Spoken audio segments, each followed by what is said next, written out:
I thought I was going to be the joke before lunch, but it turns out that I am your after lunch, which is even more fun. So it's about the time you'll be hitting your sugar high, then low. Here we go. So what we're going to talk about is exhaust stack discharge volume reduction. We spent a lot of time talking about variable air volume in buildings, and it's wonderful. You reduce the air volume, reduce the airflow, and move on. So we'll talk about exhaust stack discharge volume reduction. And as I was saying, we've been talking a lot about varying the volume through the laboratory. The interesting thing is that even if you vary the volume through the laboratory, the exhaust stack is a constant volume system in so many areas. You simply do not change it. Everybody says we've got to have a certain minimum velocity for some condition that may or may not ever exist. And we maintain that velocity regardless of the flow through the lab. So it's a constant flow, therefore constant energy use. On our campus, Steinhaus Hall, for example, the supply fan motors for the chemistry wing, there are two of them, were each 150 horsepower. And by changing the amount of volume we moved through the building, we reduced the operation of those two fans that when the building was new ran at full speed at 100% of the time at 150 horse each. So that was 300 horsepower on the supply fan side. We are now running one of those two fans at only 75% of its original design speed. However, if we did nothing to change the exhaust fans, of which there were 4 50 horsepower exhaust fans on the roof, we would still be running 200 horsepower of exhaust fan. So this is about what we did to change it in various buildings. So as I like to say, just say no to bypass air. We'll talk, this is what we're talking about that. And I agree, it's an old phrase, but it's valuable. So this is what you have here. This is a high plume discharge fan in this case, although you could have just a straight stack. In this case, it happens to be high plume. And this pipe, and you can see, I'm not going to read your slide, but there's what the air comes in right there, maintains a constant flow through here. And then, well, it's a good thing. It allows you to operate a variable volume system. You are varying the airflow through the building, therefore reducing the energy use in the heating and cooling or reheating if you have to reheat side. So it's good. That's good. It allows you to do that, but it does keep this thing controlled. It gives you a simple means of controlling the static pressure as well, so you're not excessively running against your control valves and things like that with excess static pressure. So this is a very simplified, somewhat cartoonish. Some people said we shouldn't have cartoons, but I happen to like this slide because it just gets down to the basics. We don't need to know what a building looks like per se. We see buildings all the time. So this is your typical 3,500 feet per minute, nice little short stub stack. So you get this great big fan. And we had some fans on our campus that had a wheel, and the scroll on the wheel was, say, almost 6 feet in diameter, and then the stub stack was just at 7 feet, since the code said can't be any shorter than 7 feet. I guess that's so in case, unless you have some basketball star who probably wouldn't be an operator on the building, you're going to not have anybody have their breathing zone above the discharge of the fan, but that would be the only thing. And so that was it. That was the stack. It was 7 feet off the ground and no attention paid to anything else but making sure that it complied with the minimum. So 3,500 feet per minute, sticking out of the stack. Well, and as long as the peak wind, and this 3,500 is fast enough, the plume heads out. Nobody has this little balcony or any building air intake that might be low, might be high, and you just have a bypass damper taking as much as you need to. And it's a simple slide, but basically your energy savings, as Matt says, it's nonlinear, and he's right.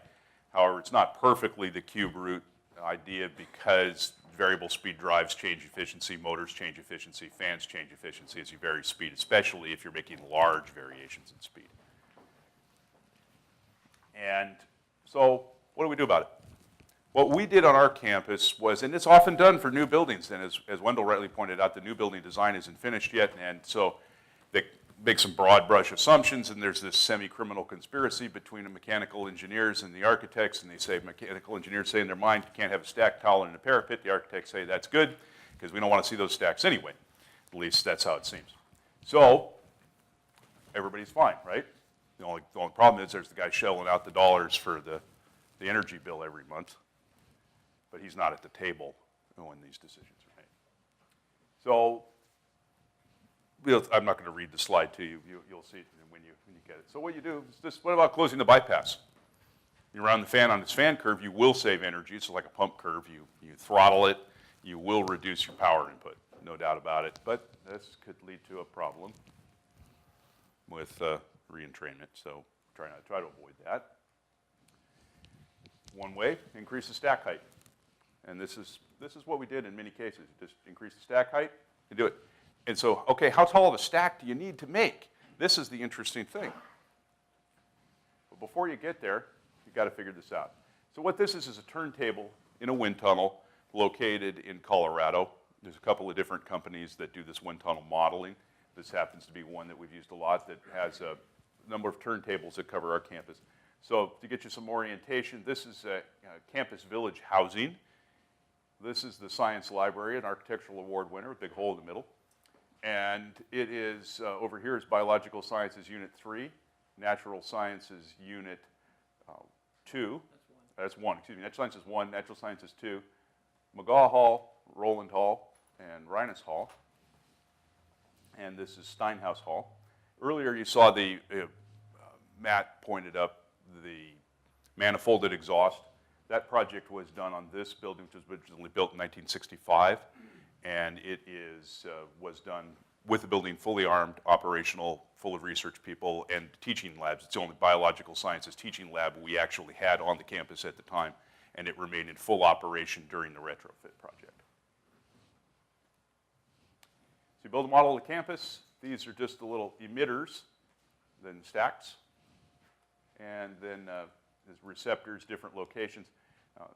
This happens to be natural sciences, and so there's an emitter, the stacks, and then there's some receptors that model potentially people on the roof. You never know quite where the receptors are going to be with most of it. And it's kind of nice. These are 3D printing. These bulk model parts are made at a different process, but then to get the fine finish on the last ones, they 3D print these and mount them on there. It's kind of a nice process. Same thing. This is the science library I mentioned earlier. It's adjacent to a laboratory building, and it has intakes right on the roof. So it's important. And then the way this is built, this is a little screen and a sloped roof, but it's open underneath on the bottom, and the whole top is open. Sort of an interesting design. So what this is smoke visualization of the smoke is not quite as obviously the emittance from these fume hood stacks is not nearly like what the smoke is. It just gives you a visualization, and the testing is actually done with a tracer gas. The smoke is just a visualization. So if we can cue the video. So this is looking at natural sciences in this north, and you see the speed, 18 miles an hour. We're not in a very windy area. So your mileage is, again, it's always important. These are done exactly based on the windrows in our area, and it's calibrated to the height from ground compared to the windrows sample station. So all of this is done very, very carefully. You saw earlier, Wendell presented the covers of our wind tunnel model studies, and they're going into exhaustive detail on how that works. So this is the different directions, and they film it for this segment. You can see the air washing down. And then yeah, and that's what it looks like. You think you're going to be killing a bunch of people, but it turns out that the receptors aren't so bad. So. Next step. Okay, so then this is with a short stack extension. Stack foot extended, just 8 feet. Go ahead and play. And you'll see the difference in the smoke visualization just from this 8-foot extension. See how it's not getting down toward the roof anywhere near like it was. Now this is a much more dense, this would be if you'd had a major fire in the building, you'd be getting this kind of smoke. But you can see that it does not come down and touch the ground nearly as much or get onto the roof as much, and this, of course, emissions rates is just tremendously higher than the real rates would be. It provides a visualization, but you can see the difference in just an 8-foot extension of the stack. We picked that because sheet metal tends to come in 4-foot wide rolls, so if you pick 2 rolls and then stack them on top of each other, so it's inexpensive. You don't want to make it 3-foot 6-inch extension because then that just costs more money to make the stack extension. So what does it do? It's a very small cost. It's just sheet metal. It's incredibly cheap to do. And it reduced, in one case, by fan energy up to 78%. That's just extraordinary because I mean, it was just running 24/365, and you reduce the fan energy by 78%. Okay, but then there's a problem, the ugliness factor.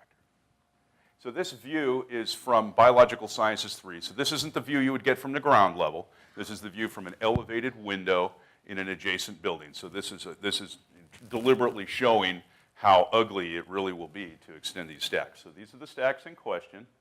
Okay. So here's the next one. See how ugly that is? Oh my gosh. Horrors. Horrors. Okay. So that's the deal with that. And so this is a classic. We have received no comments. No one's even noticed.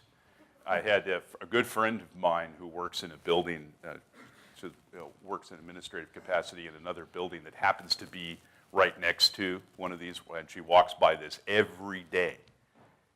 And I give her a tour of one of the buildings, science buildings. She doesn't get to go in very often. And I pointed out the stacks, and she says, you know, I've never noticed that the building even had stacks, much less that they were extended. It just, the average person did not even care or know that was even. So then this is another one. This is actually, they look a lot larger in this than they really are in the actual installation. And then another one. And then this was classic. Yeah, you can't see them. And we showed that those with the visuals. And it turns out in the real world, we didn't get a good chance to get a nice sunny day that happened to look exactly the same color, so we didn't take a photo to try to line them back up, because it's hard to make sure you're standing in the exact right position and get everything lined up. It's just a simulation. But as it turns out, in the stack extensions we put on, you can't even see them from most of the place and not from where you stand here. So this was made to our design review team to make them look more ugly than they actually turned out to be, just to make sure that nobody had any objections. See how ugly that makes the building look? Oh, Crowell Hall, same thing. And then McGaw Hall stack extension, this is a good one. You see the scroll, this is what I was talking about. See that there's a 6-foot human, and this is on a ladder. And you see that this is the height of the original stacks on this was just to see this is the part of the duct. The height of the original stacks was just that tall. These are a little bit greater extension. These were brought on with helicopter brought up onto the roof. One of the things you commonly see, by the way, when you're doing stacks, is you commonly see, this is scroll wheel here, on a fan, the discharge velocity is highest on this side, and then after some distance, it becomes more uniform in cross-section. One of the things that's always interesting is that people then they make a nice transition to a stack that slopes on both sides. So in other words, they're taking the highest velocity, highest energy air and bashing it right into the slope. It makes them make a lot of sense. It's an inefficient duct transition. You pay an extra about ½ inch of static pressure loss. So I designed these little stack extensions to go from squared around and to have a flat back on this side, and this saved about ½ inch of static pressure loss, just for a simple design change. It was not that. I have no idea why anybody would do it any differently, but there it is. So, and there's the thing. Actually, one thing I wish we'd done was painted the fans up afterwards, but the stacks actually made the building look a little cleaner than they were. Okay, some of the savings. Steinhaus Hall, we didn't do anything. We just put in variable speed drives and closed the bypass dampers. It turned out that the stacks were tall enough, the wind tunnel model showed. We just didn't have to do anything to extend the stacks. Same thing here. This was the actual implementation on Natural Sciences 2. You could see the stacks, and you could see they're actually shorter than we had in the photo sim. Huge savings, 1 million kilowatt hours a year. Same thing here. Again, this building, just by doing the testing and modeling, this is the nice thing. Just by doing the testing and modeling, we showed we didn't have to do anything other than put drives on and bypass. We didn't have to extend the stacks. We didn't have to do anything to get this savings. But can we do better? Yes, you can. Because remember, we were talking about in our wind table analysis, and I know the winds are much higher here than they are in Southern California, so that means your potential for savings is much greater, because when you were first designed, you were designed on a higher wind speed, and that meant your stacks had to be safer in a higher speed regime. But most of the time, you're not blowing at a higher speed. That's the fact. And when you're not blowing at a higher speed, your plume is not getting knocked down. It's going up into the air and dispersing. So same thing where we live. You put an anemometer, and you can reduce this, even so more. No wind, don't need as much velocity. You can reduce the fan speed. So this is where I said typical design, wind tunnel design. Then what happens is how much you need for dispersion. Happen to get enough wind where we needed to have that volatile. So here's your nice savings you get from the first one. But now you put wind speed sensing on there and slow the fans down even more. There's more savings. And now we're going to break for lunch. But next up is Matt, and he's going to talk about dashboarding and energy savings.